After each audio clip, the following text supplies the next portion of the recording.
Hello everyone, welcome to Melvano app. So today we would be discussing a very important topic in our chapter of electrostatics. Today we would be discussing the topic of Coulomb's law. Now before studying Coulomb's law, पहले हम समझते हैं कि भाई ये Coulomb's law आया कैसे, और जब उस समय पे बात हो रही थी, चीजों को समझा जा रहा था, चार्जेस को समझा जा रहा था, तब ये कूलम्स लॉ की ओरिजिनेशन कैसे हुई। जैसे छोटी सी बात बताएं, जब बहुत पहले की बात कर रहे हैं तो हमारे लिए वो चार्जेस वाली चीजें हैं वो इतना इंटरेस्ट क्रिएट नहीं करती थी, बट वो जब न्यूटन की समय की बात कर रहा हूं तो जो बड़े बड़े प्लैनेट्स और सन थे, उनके बीच की जो फोर्सेस हैं उनको समझने का प्रयास चल रहा था, उनको समझने की पूरी कोशिश चल रही थी। तो जब वहां पे चीजें समझी जा रही थी तब हमें समझ में आया, ये न्यूटन ने हमें बताया कि फोर्सेस जो लग रही हैं वो विदाउट कॉन्टैक्ट लग रही हैं, और उस टाइप की फोर्सेस को उन्होंने अपने एक लॉ से बताया जिसको हम कहते हैं यूनिवर्सल लॉ ऑफ ग्रेविटेशन। जब हमें ये समझ में आया कि फोर्सेस बिना टच हुए भी लग सकती हैं, तब हमें एक नए कॉन्सेप्ट ऑफ फोर्सेस के बारे में पता चलता है, और यह कॉन्सेप्ट ऑफ फोर्सेस मेजरली हमारे सिलेबस के हिसाब से 3 टाइप की फोर्सेस कॉन्स्टिट्यूट करता है। पहली होती है ग्रेविटेशनल फोर्स, दूसरी होती है इलेक्ट्रोस्टैटिक फोर्स, जो कि हम आज थोड़ी बहुत शुरुआत करेंगे और आने वाले समय में बहुत ही डिटेल में पढ़ने वाले हैं, और तीसरी होती है मैग्नेटिक फोर्स, जो हम कुछ चैप्टर्स बाद में मैग्नेटिक इफेक्ट्स ऑफ करंट के अंदर फिर से डिटेल में पढ़ेंगे। तो जब मैं आपसे कहता हूं कि यह फोर्सेस बिना टच हुए लग रही है, तो उसका क्या बेसिक लॉजिक है वो हम आने वाले क्लासेस में पढ़ेंगे, लेकिन अभी के लिए हम समझते हैं कि सबसे पहले जो निकली वो क्या निकली थी, ग्रेविटेशनल फोर्स, और उसके बाद हमारे कॉन्सेप्ट्स डेवलप हुए और हमने जाना कि कोई ऐसी फोर्स भी है जो दो चार्जेस को रिपेल या फिर अट्रैक्ट करती है। हमने लास्ट क्लास में, जो कि एक इंट्रोडक्शन क्लास थी, उसमें हमने सीखा था या समझा था कि दो चीजें एक दूसरे को अट्रैक्ट भी कर सकती हैं और एक दूसरे को अपोज भी कर सकती हैं। वो अट्रैक्शन और अपोज होने का कारण आज हम सीखने वाले हैं। सो when I talk about this particular law, which is called as Coulomb's law, before actually going to the law, let me first try to understand what is a law. तो जब मैं बात करता हूं एक लॉ की, अब ये लॉ होता क्या है, what does constitute this particular law and how is it different from other theorems and whatever experiments we do. So now जब भी मैं लॉ की बात करता हूं तो लॉ क्या है, लॉ का कोई प्रूफ नहीं है आपके पास। लॉ एक बेसिकली स्टेटमेंट है जो कि बहुत सारे एक्सपेरिमेंट्स जब करे गए थे तो उन सबको आउटलाइन करता हुआ एक स्टेटमेंट बना दिया जाए, उसको हम कहते हैं लॉ। जब मैं कूलम्स लॉ की बात करता हूं तो कूलम ने क्या किया, ऐसे बहुत सारे एक्सपेरिमेंट किए, एक दो नहीं हजारों एक्सपेरिमेंट किए, अलग अलग चार्जेस को लेके, कुछ पॉजिटिव के साथ किए, कुछ नेगेटिव के साथ किए, कुछ पॉजिटिव नेगेटिव के साथ किए, और भी मल्टीपल चार्जेस, कई पॉजिटिव कई नेगेटिव के साथ किए, कई नेगेटिव के साथ किए, कई पॉजिटिव एंड कई पॉजिटिव के साथ किए। तो आई कैन अंडरस्टैंड कि डिफरेंट सेट ऑफ चार्जेस का कॉम्बिनेशन लिया और उस कॉम्बिनेशन से उन्होंने बहुत सारे एक्सपेरिमेंट्स किए। अब जब उनमें एक्सपेरिमेंट्स किए तो उनको ये नहीं देखना कि क्यों हो रहा है, उन्हें ये देखना है क्या हो रहा है, यानी he wants to identify what is happening, not why it is happening। तो उन्होंने अपनी ऑब्जर्वेशन टेबल बनाई, उस ऑब्जर्वेशन टेबल के अंदर उन्होंने कहा, अच्छा ये particular experiment is showing this effect, this experiment number 2 is showing this effect. ऐसे करके उन्हें टैबुलेट कर ली हर एक चीज। जैसे ही उन्होंने टैबुलेट करी, उन्होंने कहा, अच्छा अब इन सारी चीजों के अंदर what is the most common thing that we can deduce from the experiment. Now when we say what is the most common thing we can deduce, he finally came up with a very great statement which we are studying today, and that is called as Coulomb's law. So let us start studying this Coulomb's law, and with time we will dive deep into it and try to understand how is this applied in the problems and in the concepts that we would study. So the statement says that the interactive force, electrostatic, acting between the two stationary charge particles is directly proportional to the product of magnitude of two charges and inversely proportional to the square of the distance between them. जब मैं ऐसा कहता हूं, so what do I mean by that? I mean to say that if I have a charge which is Q1, if I have a charge which is Q1 and I have another charge which is Q2, and the separation between these two charges is small r. The separation between these charges is small r. Now, the force acting between them, the force of interaction acting between them, now this is the same force जो कि हमने last introduction classes में देखी थी कि when we rub comb to our hair, when we rub balloon to our hair, इस type की जो forces हुआ करती थी, उन्हीं forces के बारे में बात कर रहे हैं हम. So we can see the force is equal to, or rather, force is directly proportional to what is being told to us. It is directly proportional to the product of the magnitude of the two charges. So हम यहाँ पे दोनों चीजों को multiply करने वाले हैं. किसको? Magnitude of product of two charges. तो Q1 into Q2. क्या आपको इतना समझ में आया? This is being told in the first part of the statement of Coulomb's law. What about the second part? It is proportional to the square of the distance between them. But what is actually the distance between Q1 and Q2? It is given as r. So square of the distance means what? Square of the distance का मतलब हो गया कि it is. क्या आपको इतना समझ आया? And if you have understood this, can I combine these two? Can I combine these two and write down that F is equal to, or rather, F is directly proportional to Q1, Q2 upon R square, which could be further implies F magnitude is equal to. Now this proportionality sign can be reduced with a proportionality constant. तो मैं क्या लिखूंगा यहाँ पे? मान लेते हैं कुछ proportionality constant है K into what? Into Q1 into Q2 upon R square. क्या आपको समझ आया? This is the force, or rather the magnitude of force defined by Coulomb's law.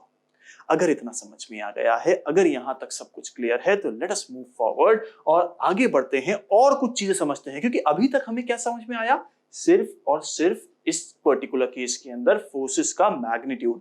But we are also interested to find out the direction, because based on our early understanding we know that force is a vector and a vector has a magnitude, direction and follows what? Follows parallelogram law of vector addition. तो चलिए let us move forward और समझते हैं कि भाई electrostatic force is given by the expression that we have written as F is equal to K times Q1 Q2 upon R square.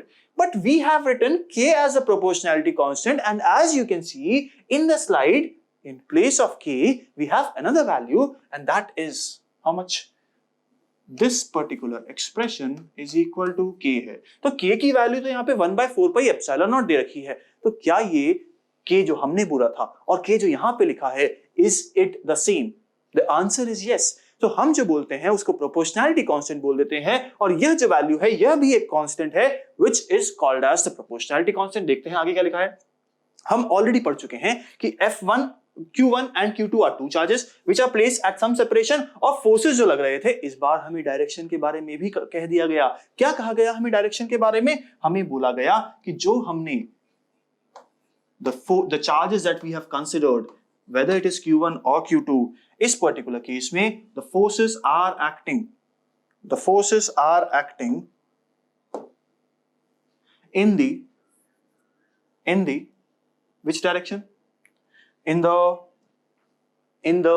direction which is away from the charges. I hope this much is understood. So forces कुछ इस तरीके से act करेंगे. क्या इतना एकदम clear है? क्या इतना एकदम क्लियर है? अगर इतना एकदम क्लियर है, so can we say, let us read out this statement, where Q1 and Q2 are the magnitude of the 2 point charges, R is the distance between them, and epsilon naught is the permittivity of the space. Now let us check what is this epsilon naught and why is it defined separately. Does it has some importance? And is that the reason why it is defined separately? इसको समझने की कोशिश करते हैं। जब मैं बोलता हूं एप्सिलॉन नॉट के लिए मैंने क्या बोला यहाँ पे? परमिटिविटी ऑफ एयर या वैक्यूम। इसका मतलब अगर मैं एयर या वैक्यूम से कहीं और जाऊंगा तो क्या परमिटिविटी की वैल्यू चेंज होनी चाहिए? यस और no? The answer is yes. That means कि परमिटिविटी एयर या वैक्यूम में कुछ अलग होगी, जो कि यहां पे गिवन है, which is written as epsilon naught, और परमिटिविटी किसी और मीडियम में कुछ और हो जाएगी। चलिए इसको थोड़ा समझते हैं हम लोग। So I say that epsilon not is what? यह है permittivity in air and vacuum, correct? Now when I talk about a different medium, there I say permittivity in a different medium is defined as epsilon, not epsilon naught. Epsilon naught is specifically used for air or vacuum, और जब मैं किसी और medium की बात करता हूं तो मैं नॉट हटा देता हूं, और उस मीडियम के लिए I can write down that epsilon is the permittivity, and the ratio of these values can be written as ER, which is equal to permittivity upon permittivity of air या vacuum के लिए। क्या इतना समझ आया? And if this is understood, this particular value is sometimes written as K. This particular value is sometimes written as K, यानी कि मैं ये कह सकता हूं कि जो परमिटिविटी ऑफ एयर या वैक्यूम है वो है एप्सिलॉन नॉट, और परमिटिविटी ऑफ मीडियम जो है उसको मैं क्या इस तरीके से भी लिख सकता हूं? क्या लिखेंगे भाई? K into एप्सिलॉन नॉट, और sometimes it is also written as dielectric constant. अब जैसे ही हम as soon as we write this particular K, students get to confuse about whether sir this K and the next K that you have used are same or not. The answer is they are different. They are different. So when I talk about this K, let me write this as K dash over here and again K dash over here, so that no one of you get confused. So we have a different K over here, and हमारे पास यहां पर जो है वो एक different के है। ठीक है, यहां तक कंप्लीट क्लैरिटी है, इसमें कोई दिक्कत नहीं है। If you have no issues till this point, so we have understood that the magnitude of force is given by k dash or 1 by 4 pi epsilon naught q1 q2 upon r square, and the value of dielectric constant is given as permittivity of air vacuum upon permittivity of medium. Now, if you have understood till this, let us move forward and try to learn more about the values of permittivity of air or vacuum. Correct? So, अब हमें बोला गया कि जो 1 by 4 pi epsilon naught था, which is actually a constant, it has a particular value which is given as 10 to the power minus of 7 Newton second square per coulomb square into c square. Now, this c is what? Is speed of light. This c is speed of light, and क्या हमें सबको पता है कि speed of light is actually 3 into 10 to the power 8 meter per second. तो basically यहां पे c square से मल्टीप्लिकेशन हो रहा है, which is 3 into 10 to the power 8 के स्क्वायर से मल्टीप्लिकेशन हो रहा है to get to the final value of 1 by 4 pi epsilon naught. And on solving this, हमारे पास जो वैल्यू आती है, देख लीजिए, स्पीड ऑफ लाइट मैंने अप्रोक्सीमेटली की है, आप यहाँ पे एग्जैक्ट वैल्यू देख सकते हैं, और यहाँ पे after solving this the value which comes is 8.99 into 10 to the power 9 newton metre square per coulomb square. Now don't get confused by कि ये सर सी यहाँ पे भी लिखा है, सी यहाँ पे भी लिखा है, दोनों के दोनों स्पीड ऑफ लाइट है क्या? बिल्कुल नहीं, ये जो है ये कूलम है। कूलम क्या होता है?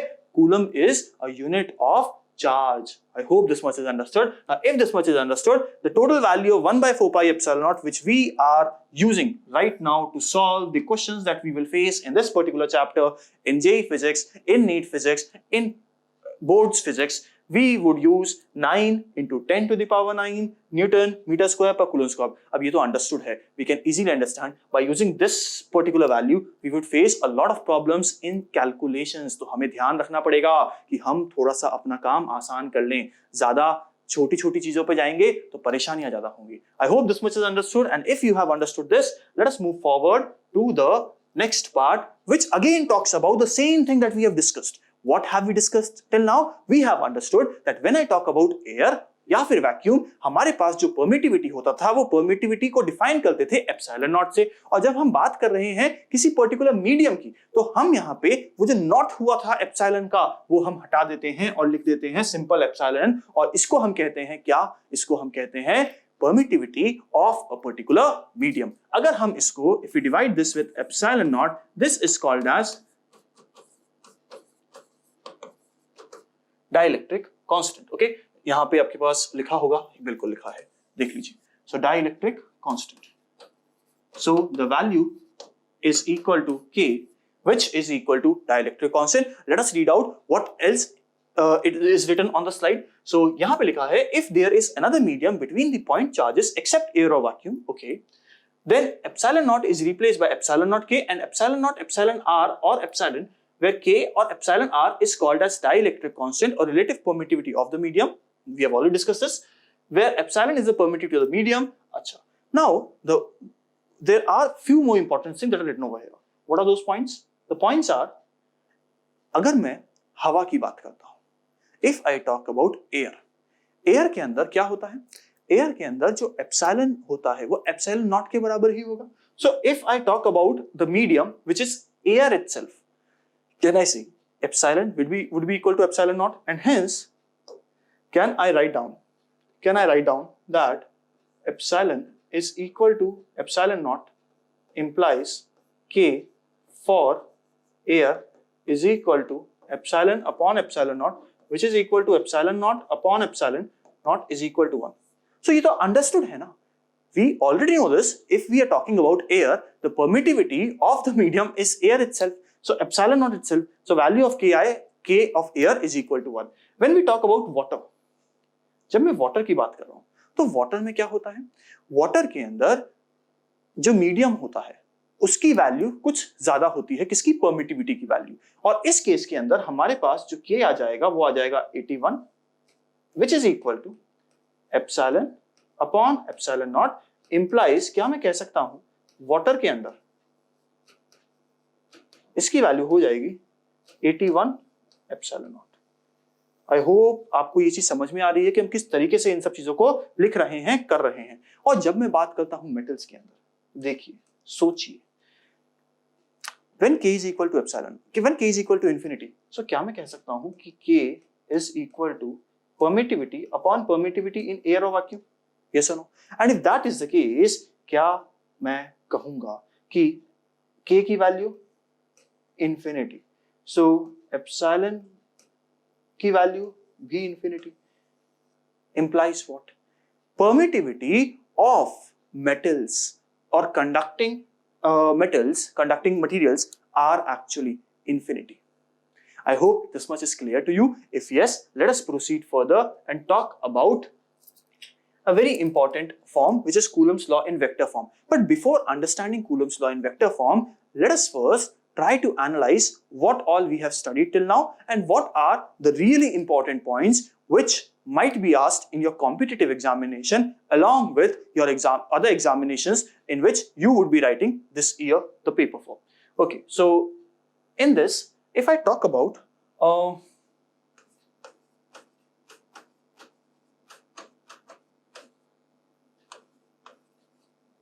Coulomb's law, सबसे पहली चीज, जब मैं बात करता हूं Coulomb's law की, सबसे पहली दिक्कत जो बच्चों को आती है वो आती है, सर इसकी स्पेलिंग कैसे लिखेंगे? तो इसको बहुत आसान है इसको लिखना. कैसे लिखते हैं इसको? जब हम प्रोनाउंस करेंगे तो इसको Coulomb's law प्रोनाउंस मत करो. अगर आप ऐसे प्रोनाउंस करोगे तो आपकी स्पेलिंग की गलतियां हो जाएगी. इसको पढ़ो cou, cou, COU, coulomb, LOMB, coulomb's law. Okay, by this way you will never make mistake in writing wrong wordings of this particular name Coulomb's law, right? अब हम बात करते हैं कुछ बेसिक चीजों की जो कि हमें अभी तक जो भी हमारा डिस्कशन है उससे लेनी है ताकि उसको यूज कर पाए बाद में. सो द पहला पॉइंट जो है, first point, when I talk about Coulomb's law, तो सबसे पहली चीज जो मुझे समझ में आती है वो ये आती है कि चाहे चार्जेस Q1 और Q2 सेम हो चाहे डिफरेंट हो, चाहे वह चार्जेस सेम हो चाहे डिफरेंट हो, इन पे जो फोर्सेस लग रहे हैं वो एग्जैक्टली सेम मैग्नीट्यूड के लग रहे हैं। यस और नो, इन पे जो फोर्सेस लग रहे हैं वो एग्जैक्टली सेम मैग्नीट्यूड के लग रहे हैं। तो इससे बहुत एक अच्छा इंपॉर्टेंट पॉइंट लिख सकते हैं। सबसे पहले तो लिख देते हैं कि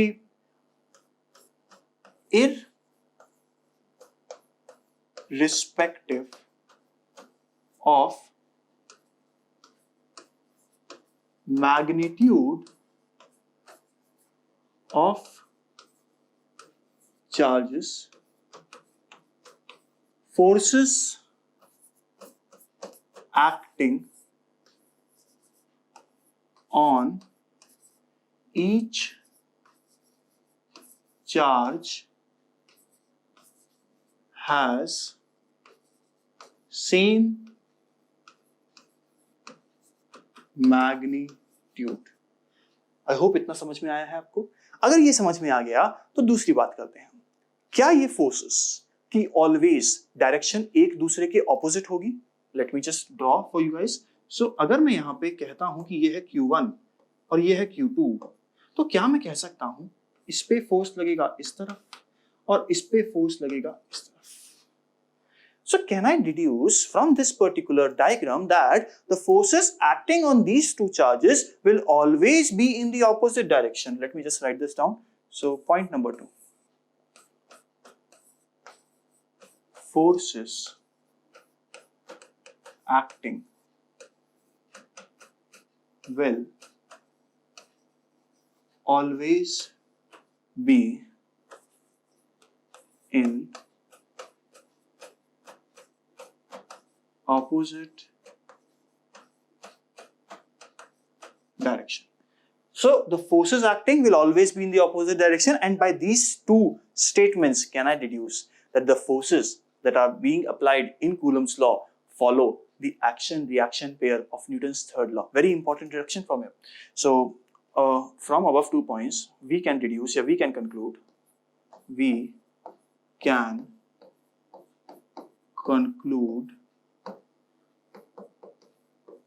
forces acting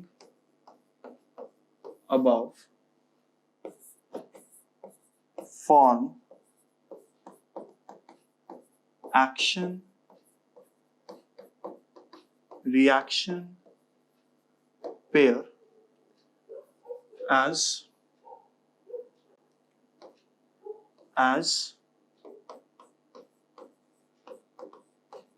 Newton's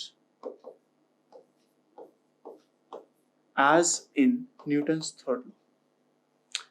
Have you understood this? Now once you have understood this, let us proceed further and write down few more important points regarding the Coulomb's law. The third point says that, क्या मैं कह सकता हूं कि जब भी मैं forces की बात करता हूं तो फोर्सेस जो लग रहे हैं वो किसी पॉइंट से दूरी पे लग रहे हैं। कहने का मतलब क्या है कि एक मैंने चार्ज यहां पे रखा, दूसरा चार्ज यहां पे रखा, तो क्या इस पे जो फोर्स लगेगा वो इसकी लाइन के अलोंग लगेगा।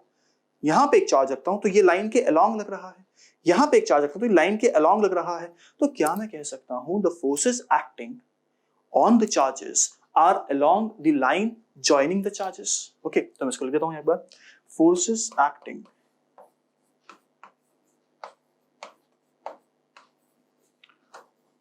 will always be along line of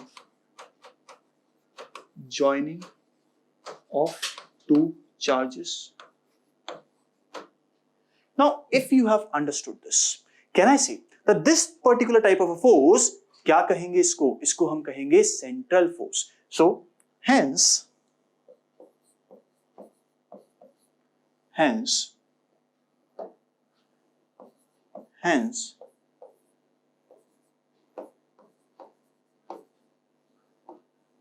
Coulombic force is a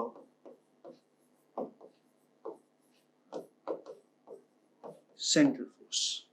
I hope you are able to understand this because इन सब चीजों से हमें आगे बहुत फायदा होने वाला है, इसीलिए हमने एक important points of Coulomb's law लिखे हैं। Please note this down. Once you have noted down, we will proceed further to the next part, which is understanding Coulomb's law in the vector form. जब मैं vector form की बात करता हूं तो कुछ बहुत ही बेसिक चीजें हमें पता होनी चाहिए। Before we start vector form, कुछ बेसिक चीजें हम सीख लेते हैं या रिवाइज कर लेते हैं या समराइज कर लेते हैं, ताकि जब हम वेक्टर फॉर्म को पढ़ेंगे तब हमें कोई दिक्कत नहीं आएगी। तो जब मैं बात करता हूं वेक्टर फॉर्म की, तो हम कुछ बेसिक चीजें जो कि वेक्टर्स में यूज होती हैं और जो कि हम अभी यूज करने वाले हैं उनको देख लेते हैं। क्या देखेंगे हम लोग? हम कहेंगे कि if I have the particular coordinate system as x y, जहां पे i cap is the direction along x and j cap is the direction along this, और मेरे पास दो पॉइंट्स हैं। I have two points, first point is this and second point is this. One point r1 position vector पे है with respect to origin. So अगर r1 position vector पे है तो क्या मैं कह सकता हूं that this is r1 vector, और अगर r2 पे है तो क्या मैं कह सकता हूं this is r2 vector. Now if you have understood how I have drawn r1 vector and r2 vector, can you tell me कि मैं अगर लिखना चाहता हूं r what 1 2 वेक्टर, तो क्या मैं इसको लिखूंगा r2 vector minus of r1 vector? बताइए, क्या आपको इतना समझ आया? अगर इतना समझ में आया तो what would be the direction of this r12 vector? r12 vector would be along this direction.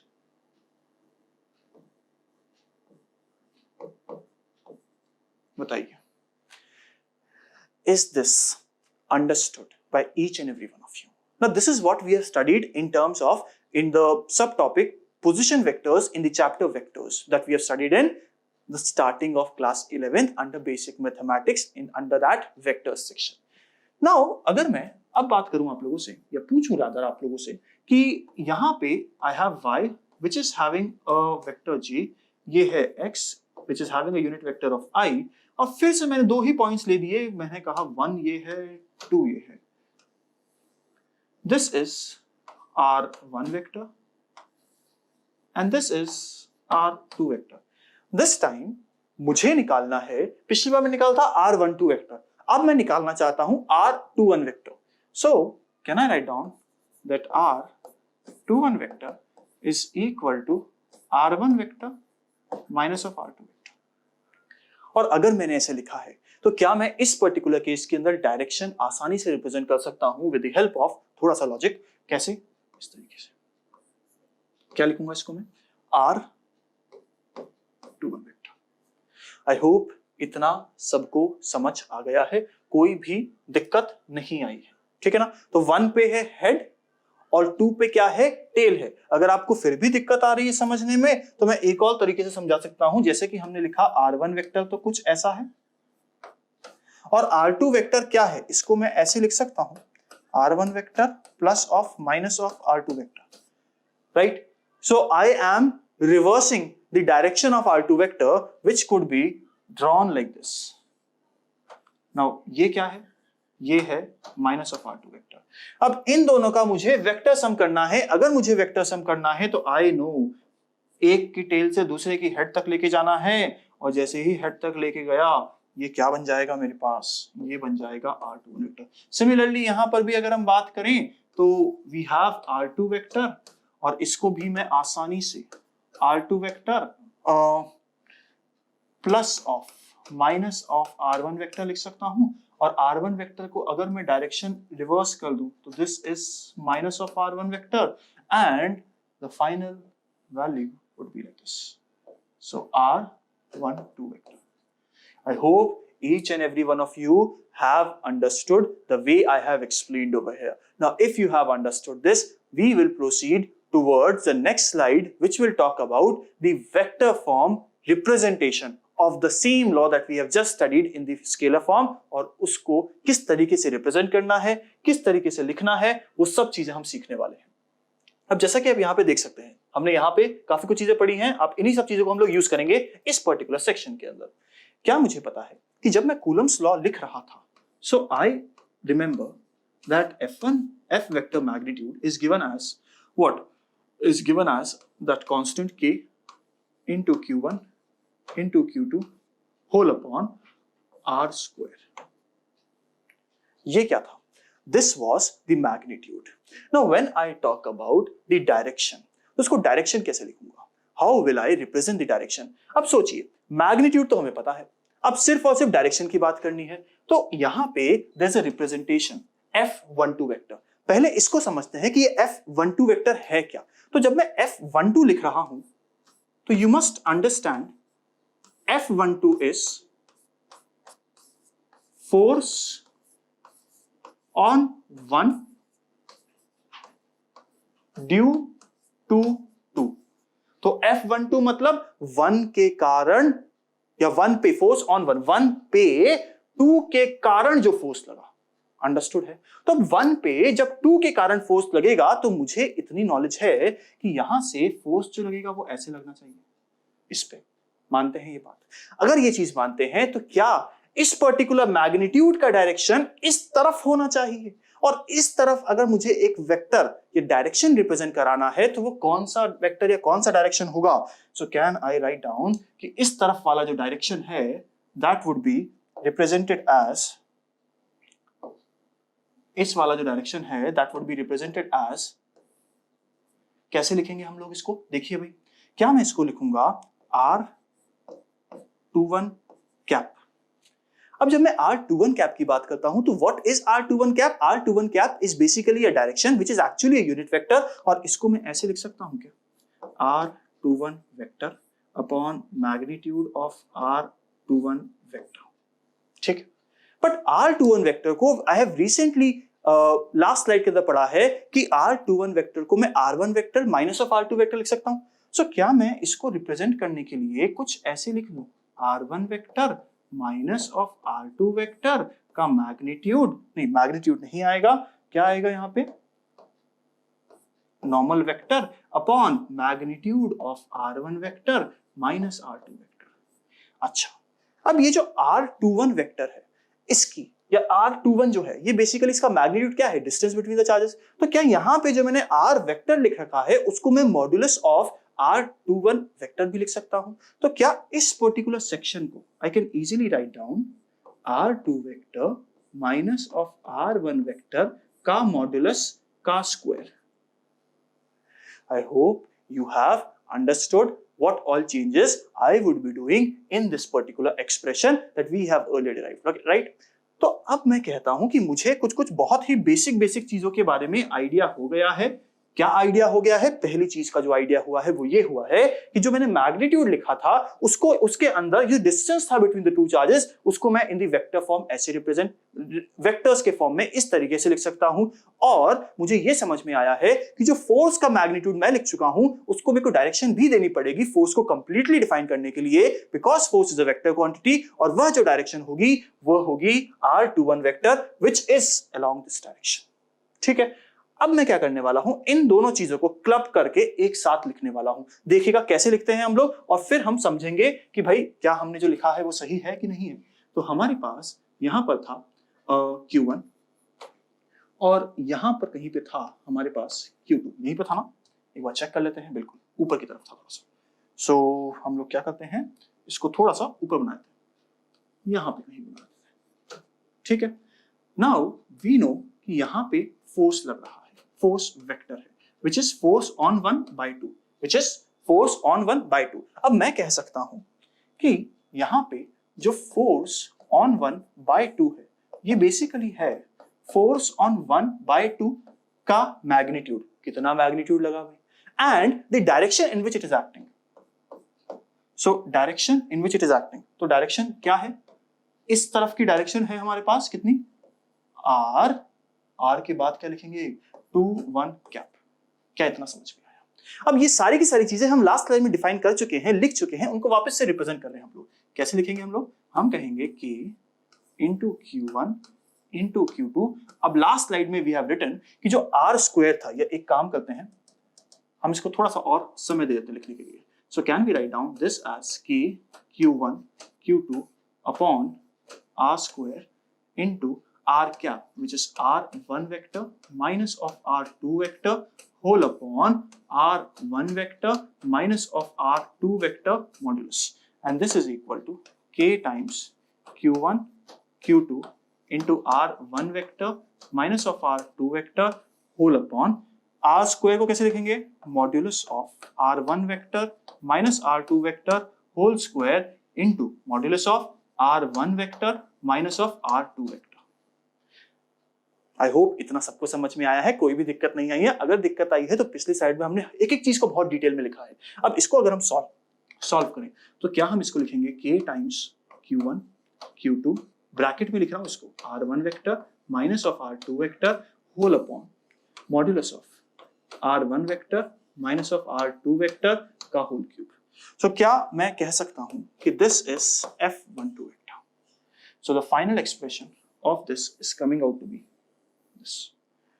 अगर इतना समझ में आ गया तो एक बार मैच कर लेते हैं कि हमारे पास r1 माइनस r2 वेक्टर आया और नीचे क्यूब आया है, क्या यही एक्सप्रेशन था हमारे पास यहाँ पे? एक बार चेक कर लीजिए। अब ये तो बात हुई थी फोर्स ऑन 1/2, लेकिन क्या फोर्स ऑन 2/1 भी होगा? यानी कि क्या चार्ज Q1 भी Q2 पे फोर्स लगा रहा होगा? बिल्कुल लगा रहा होगा। और अगर वह लगा रहा होगा तो can we also calculate that value? Let us सी।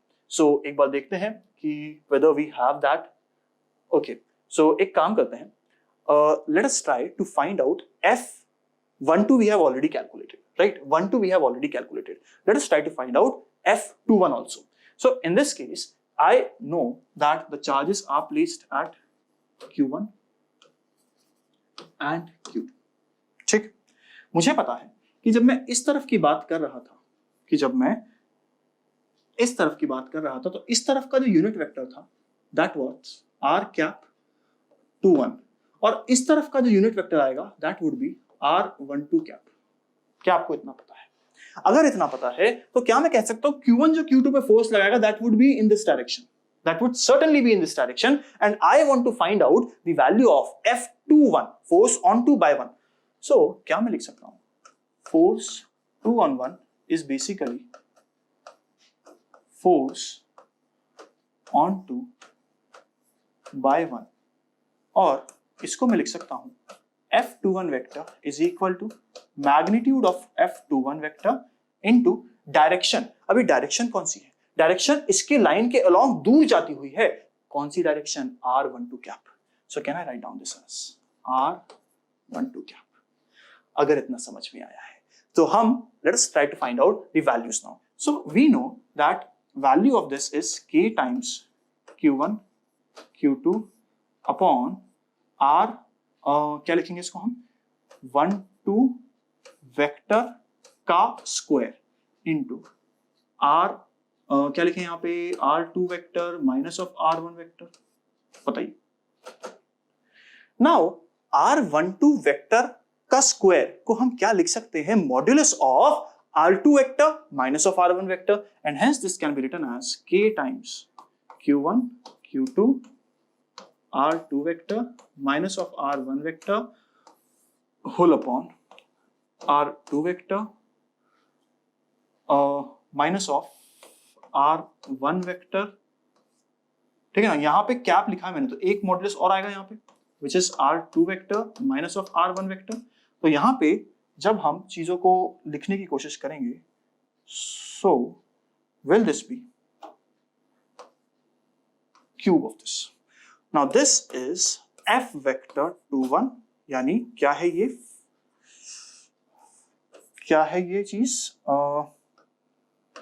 ये चीज है हमारे पास force on 2/1। So I hope each and every one of you have understood how we have calculated F12 vector and F21 vector। और अगर यहां तक सब कुछ क्लियर है तो let us proceed towards the next part। But before proceeding towards next part, we must know the basics of circular motion, because जब हम कूलम्स लॉ की बात करते हैं तो कूलम्स लॉ एक ऐसा कॉन्सेप्ट है जिससे रिलेट करके मैं पूरी 11th के ऑलमोस्ट सभी टॉपिक्स से क्वेश्चन बना सकता हूं। तो अगर आपने कहीं भी कोई आपका टॉपिक वीक है, जैसे कि सिंपल हार्मोनिक मोशन वीक है तो इसमें फंस जाओगे आप। अगर आपके पास सर्कुलर मोशन नहीं आता तो जैसे इस क्वेश्चन में फंस जाएंगे आप। अगर आपको काइनेमैटिक्स नहीं आती तो आपको क्वेश्चन में फंसा सकते हैं हम लोग। अगर आपको कोई और कॉन्सेप्ट्स के अंदर दिक्कत है 11th क्लास में तो मैं वहां पे क्वेश्चन के अंदर कूलम्स लॉ डाल दूंगा और आप फंस जाएंगे। तो इसीलिए आपको ध्यान रखना है कि आपको 11 के कॉन्सेप्ट सही होने चाहिए अगर आपको कूलम्स लॉ के अंदर कॉन्फिडेंट फील करना है तो। जैसे कि मुझे पता है जब मैं सर्कुलर मोशन की बात करता हूं तो कोई भी पार्टिकल अगर सर्कुलर मोशन परफॉर्म कर रहा है, चाहे वह यूनिफॉर्म हो चाहे वह नॉन यूनिफॉर्म हो, तब I can say the force acting towards the centre will act as centripetal force. Understood or not? Do you remember this or not? Centripetal force जो होता है वो कोई नया फोर्स नहीं है, वो जो ऑलरेडी एग्जिस्टिंग फोर्सेस हैं वो सेंट्रीपिटल फोर्स का काम करते हैं। अब अगर ऐसा है तो देखिए क्वेश्चन क्या कहता है। क्वेश्चन कहता है एक पार्टिकल है जिसका मास है m, जिसका चार्ज है q1, is revolving around a fixed charge of minus of q2 in a circular path of radius of r। Calculate the period of revolution. अब यहां पे क्या बोला गया? यहां पे बोला गया कि आपके पास एक चार्ज दे दिया गया जिसका वैल्यू है माइनस ऑफ q2, और यहां से ये एक फिक्स्ड चार्ज है, इसके अराउंड हमारे पास एक सर्कुलर मोशन में एक चार्ज घूम रहा है। यह चार्ज जो है इसका मैग्नीट्यूड है q1। अब अभी तक हम लोगों ने पढ़ा है कि जो फोर्सेस होते हैं वो हमेशा लाइन जॉइनिंग से दूर की तरफ लग रहे हैं। अगर वह लाइन जॉइनिंग से दूर की तरफ लग रहे हैं तो गारंटीड वहां पे Q1 और Q2 का मल्टीप्लिकेशन कर रहा था मैं। अगर Q1 और Q2 में से एक भी वैल्यू नेगेटिव हो जाती है तो क्या फोर्स एक वेक्टर क्वांटिटी है, जो लाइन जॉइनिंग दूर की तरफ लग रहे थे वो अब लाइन जॉइनिंग टुवर्ड्स लगने लग जाएंगे। इसका मतलब क्या मैं यहाँ पे कह सकता हूं कि इस समय पे जो इलेक्ट्रोस्टैटिक फोर्स या कूलम्बिक फोर्स लगेगा वो एक दूसरे की तरफ लगेगा। क्यों लगेगा? क्योंकि यहाँ पे एक चार्ज का मैग्नीट्यूड क्या है? नेगेटिव है। और अगर ऐसा है तो मुझे ये भी पता है ये दोनों इस पे लगेंगे एक दूसरे की तरफ, बट मैं Q2 पे जो चार्ज लग रहा है या Q2 पे जो फोर्स लग रहा है उसको कंसिडर नहीं करूंगा। क्यों नहीं करूंगा? Because this has been held fixed, उसको दबा के रोक के रखा है यहाँ पे, उसको मूव नहीं करने दिया जा रहा। इसीलिए I will not be considering the force that is acting on Q2 due to Q1। तो चलिए आगे बढ़ते हैं फिर हम। अब हम कहते हैं कि if this is the case, क्या यहां पे पूरे सिस्टम पे या Q1 पे सिर्फ एक ही फोर्स लग रहा है, and that is coulombic force या electrostatic force, that is due to the presence of charge minus of Q। और यह जो फोर्स होगा, ये फोर्स रिस्पॉन्सिबल होगा किसके लिए? किसके लिए रिस्पॉन्सिबल होगा? इसको सर्कुलर मोशन में घुमाने के लिए। और सर्कुलर मोशन में घुमाने के लिए जो फोर्स चाहिए होता है उसको हम क्या कहते हैं? Centripetal force. So can I write down कि भाई जो यहां पे कूलम्बिक फोर्स या इलेक्ट्रोस्टैटिक फोर्स लग रहा है वो किसके बराबर होना चाहिए? जो सेंट्रीपिटल फोर्स है उसके बराबर होना चाहिए। अब हमें पता है कि जब हम सेंट्रीपिटल फोर्स की बात करते हैं तो सेंट्रीपिटल फोर्स होता है m omega square r, where m represents the mass of this charge, omega represents the angular velocity of this charge about which it is rotating in the circular motion, और r क्या represent करता है? Radius of this particular circular motion. तो अब मैं कहूंगा कि electrostatic force को मैं लिख सकता हूं 1/4 पाई एप्सिलॉन नॉट इनटू क्या लिखेंगे? Q1 Q2 upon r square. क्या इतना अंडरस्टूड है? And this is equal to m omega square r। देख लीजिए भाई, क्या यही सारी चीजें यहां पर भी एक्सप्लेन करके या डायरेक्टली लिख दी गई है? अगर आप इतना देख सकते हैं तो क्या मैं कहूंगा कि ओमेगा जो होता है वह होता है एंगुलर वेलोसिटी, एंड मुझे एक बहुत ही इंपॉर्टेंट रिलेशन पता है और वह रिलेशन कहता है कि टाइम पीरियड जो होता है वो होता है 2 pi by omega, implies omega जो होता है वो होता है 2 पाई अपॉन टाइम पीरियड।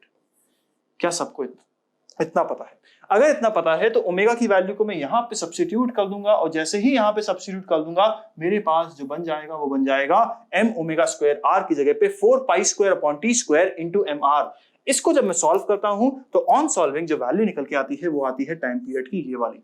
यहाँ पे काफी सारी चीजें कैंसिल आउट हो रही हैं, काफी सारी चीजें बच रही हैं, जो बच रही हैं उससे हमारे पास टाइम पीरियड की वैल्यू निकल के आ गई, जहां पे क्या लिखा है यहाँ पे? where r vector is drawn from source charge to test charge। ये कोई बहुत इंपॉर्टेंस नहीं है क्योंकि हम बात कर रहे हैं टाइम पीरियड निकालने की।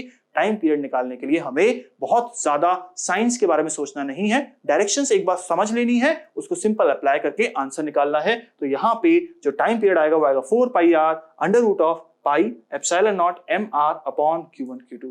I hope you have understood this and understood the crux of this particular lecture that we have studied। यह पर्टिकुलर कूलम्स लॉ बहुत बहुत इंपॉर्टेंट है, तो आपको अगर इसमें कोई भी दिक्कत है तो इसको रिविजिट करें और कंप्लीट अंडरस्टैंडिंग रखें। So let's meet in the next lecture. Thank you.